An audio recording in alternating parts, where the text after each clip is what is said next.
Harper and the Thanksgiving Laundromat, a cozy cloud story. The new town was quiet. The laundromat was not.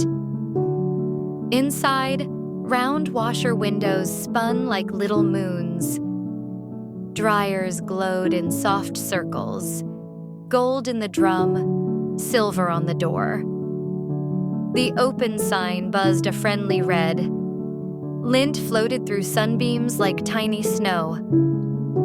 Harper stood on tiptoe at the front window. Outside, maple apartments with brick cheeks and narrow balconies, a bent maple tree, 2 scooters leaning like sleepy giraffes, and a chalk rainbow fading on the sidewalk. Ding, went the bell as people came in with baskets. Mom stacked bright soap bottles like a rainbow city. Dad checked a rumbly washer and gave it a gentle pat. "Almost home," he said. Harper wanted her old street, her old friends. She traced a heart on the fogged glass. When the fog cleared, the heart melted away.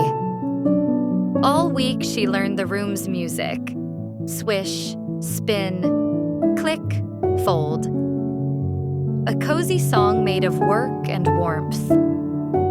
She set a basket on the counter and taped a sign in purple crayon. Lost socks. Neighbors smiled and added stripes, polka dots, and tiny stars. It looked like a party of socks waiting to be found. Thanksgiving morning arrived crisp and bright. Frost-stitched lace along the window edges. Harper breathed a puff of cloud on the glass and drew a smile. Ding, went the bell. A grandma with a red scarf told a story about a piano that sang. A teen smoothed a team jersey, proud and careful. Harper helped a dad fix a missing button with Mom's little sewing kit. "Thank you," he said, eyes soft. That thank you settled in Harper like a warm light. By afternoon, the wind pressed its cold face to the glass. Across the street, maple apartments flickered. On, off, off. The halls went dark. People stepped out holding covered dishes. A boy hugged a bowl like treasure.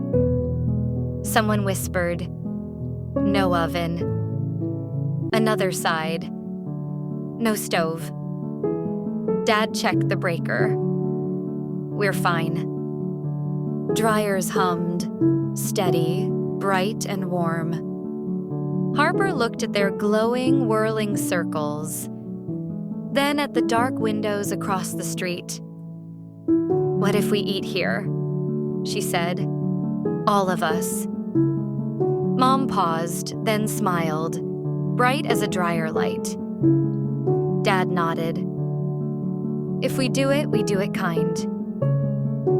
They rolled carts aside and pulled tables into one long line. White towels became tablecloths. Clothespins clipped paper leaves along a string over the counter. Harper made a big sign in crayon. "All neighbors welcome."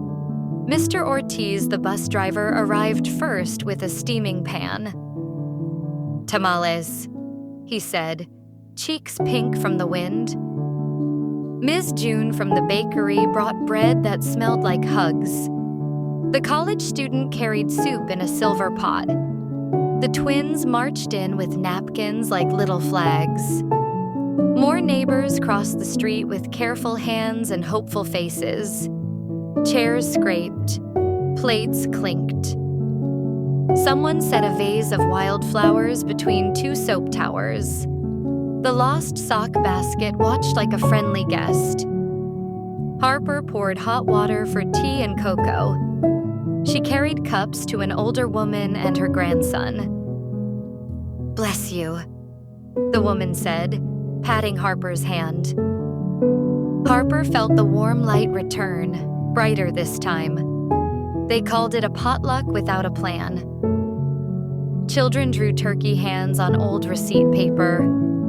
A little boy stacked folded dryer sheets into a castle and planted a plastic spoon for a flag.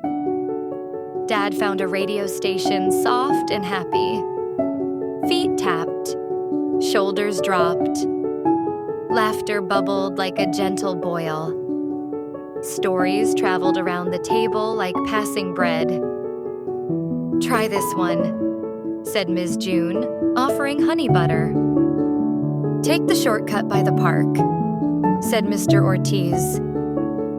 "I miss home," said the college student, "but this room sounds like many kitchens talking at once."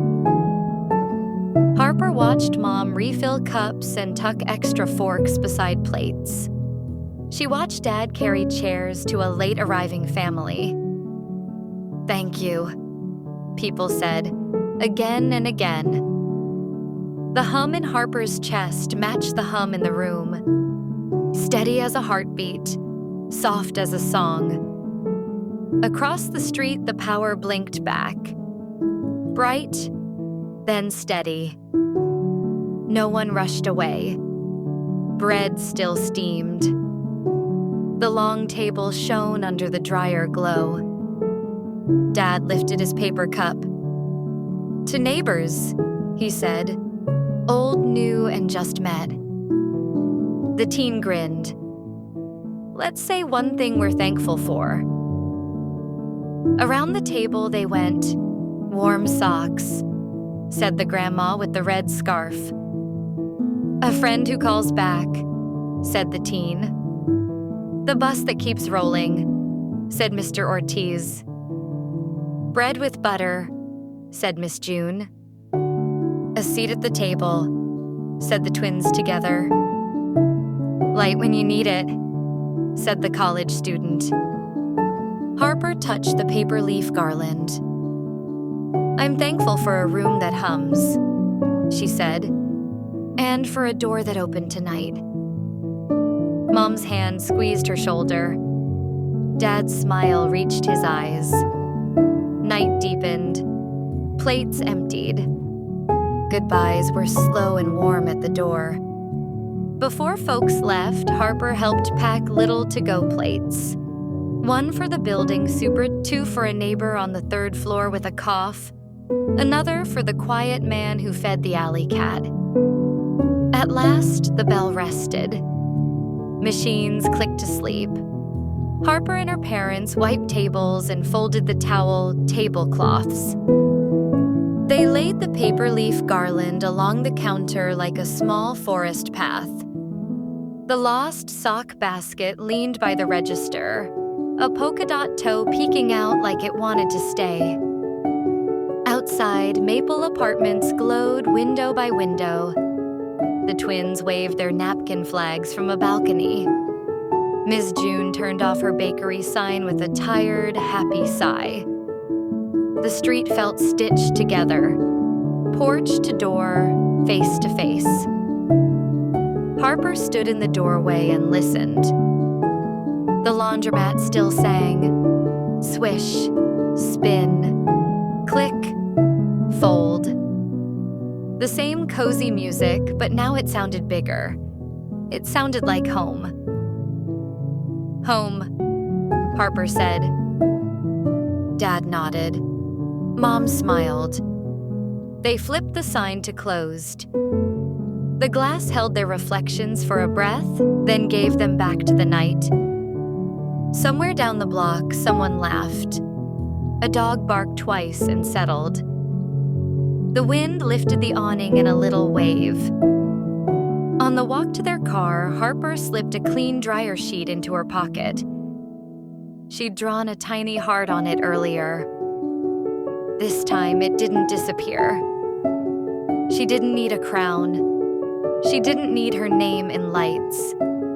She had warm air, a long table, and neighbors who stayed, even when the power returned. That Thanksgiving night, in a town that didn't feel new anymore, Harper learned a simple, shining thing. Sometimes you make a place for thanks by opening a door and setting out chairs. Sometimes welcome is tea in a paper cup and bread that smells like hugs. And sometimes the brightest light in the room comes from many small kindnesses, humming together,